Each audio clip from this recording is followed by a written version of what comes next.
Hi, we are nearing the end of term one, so let's look at a few rules. In whole numbers, you will get value of a number. The value of a number you can think of money. Money has a value and that will be given to us in numbers. For example, 100. Place value, on the other hand, you can now think of a place where it stays. The place where you stay has a name, and you give me that name in words. In example, hundreds. When we talk about ascending, you can think of making the capital letter A, moving from the bottom to the top. That will be small to big. And descending, making the line of the D first, going from the top to the bottom, which means from big to small. When we round to the nearest 5, you must remember when we count in fives, you end on a 5 or a 0. So for instance, 23 will be closer to 25. 421 will be closer to 420. Also, 76 will be closer to 75, and so forth. When we round to the nearest 10, you must first look for the number on the place of the tens, because that is the number you must round, and then you can start rounding. The same rule applies to hundreds and to rounding to thousands. In number sentences, there's a few rules that you can remember without having to calculate answers. With plus and times, you can swap your numbers around and the answer will always stay the same. So for instance, 120 plus 23, you can also get the same answer if you start with 23 and then plus 120. The same with times.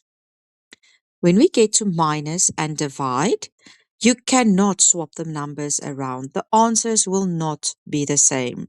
So 12 minus 7 is definitely not the same as 7 minus 12. You also get calculations where you have the same number added or subtracted, or first subtracted and then added. That small calculation in the middle always will be equal to 0. So you can think of nothing actually happened there. 23 minus 23 is equal to 0. If you take away 7, but you give 7 back, nothing actually changed. With inverse operation, you must remember to start by the answer that you calculated, and then you work your way backwards. Or you can think of the little man now standing on its head. For addition, the opposite is subtraction. For subtraction, the opposite is addition. For multiplication, the opposite is division. And for division, the opposite is multiplication. Also in multiplication, we have multiples. Multiples is when you count forwards in a certain number. For example, multiples of 3, when you count forward in 3, it's 3, 6, 9, 12. Or you can think of multiples means time. It sounds the same as multiplication. So it will be times 3, the answer that you get when you times with 3. Factors is when there is two numbers that you can multiply to get to the answer. There might be more than one group that you can multiply. For instance, factors of 12 is 1 times 12, 2 times 6 also gives 12, and 3 times 4 also gives 12. Remember, when you times with 0, anything times 0 is always equal to 0, no matter what the number is. When you multiply with 1, the number stays the same. Does not matter what the number is.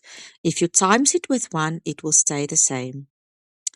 When you times with 10, your number, you can keep the number exactly the same, and then you add a 0 at the back. This also counts for multiplying with 100. The number stays the same. You just put 2 zeros at the back. Remember, when you times with 0, anything times 0 is always equal to 0, no matter what the number is. When you multiply with 1, the number stays the same. Does not matter what the number is. If you times it with division, you must just remember that when you divide with 1, it is the same with multiplying with 1. Dividing by 1, the number stays the same. Good luck for studying for the exams, and have a look at my full videos on all the different topics that we've done on my YouTube channel.